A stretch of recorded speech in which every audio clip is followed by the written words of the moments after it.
একটু কি বাড়তি উদ্দীপ্ত মনে হচ্ছে কিনা, কারণ হামজা চৌধুরী জয়েন করবে বাংলাদেশ দলে। এবং আরও একটা প্রশ্ন যুক্ত করিয়ে দিতে চাই যে ভারত কি প্যানিক বাটন প্রেস করে ফেলেছে কিনা তারা সুনীল ছেত্রীকে যে ফেরালো? প্রথমত অবশ্যই সবাই বেশ ভালোই উদ্দীপ্ত।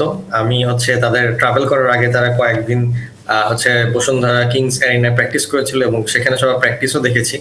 তাই আমি বলবো যে প্লেয়াররা সবাই অনেক এক্সাইটেড হামজার সাথে খেলার জন্য, এবং সবচেয়ে বড় কথা হচ্ছে এই ম্যাচটার জন্য মুখিয়ে আছে, কারণ এই ম্যাচের পারফরমেন্স একটা প্লেয়ারের ক্যারিয়ারকে অন্য একটা জায়গায় নিয়ে যায় নর্মালি। তো যে জিনিসটা আমি দেখতে পাচ্ছি যে প্লেয়াররা বেশ ভালো ভাবে মোটিভেটেড এবং তারা প্র্যাকটিসটা খুব কনসেন্ট্রেশন দিয়ে করছে। এবং যদি ভারতের কথা বলতে হয় আপনার দ্বিতীয় প্রশ্নে, সেক্ষেত্রে আমাকে বলতে হবে যে অবশ্যই প্যানিক বাটন প্রেস করে দিয়েছে। তার কারণ হচ্ছে যে আপনি যখন 40 বছর বয়সী একটা প্লেয়ারকে রিটায়ারমেন্ট থেকে ব্যাক করান, তাহলে বুঝতেই হবে যে আপনি এখানে কোনো একটা সমস্যার মধ্যে আছেন।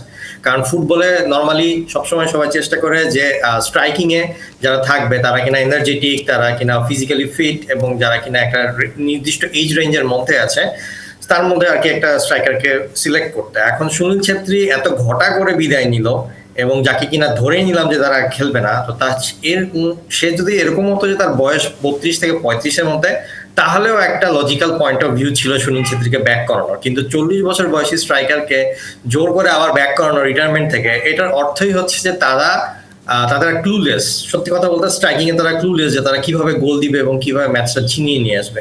এই কারণে তারা সুনীল ছেত্রীকে আর কি নিয়ে এসছে নিঃসন্দেহে। এবং তারাও যে স্ট্রাইকিং জোনে বেশ ভুগছে, বাংলাদেশ তো ভুগছিল, এবং তারা যে সুনীল ছেত্রী লেভেলের কাউকে তো নয়, তার কাছাকাছি লেভেলের যে স্ট্রাইকার আসলে তৈরি করতে পারে নাই, সেটাও আসলে বোঝা যাচ্ছে।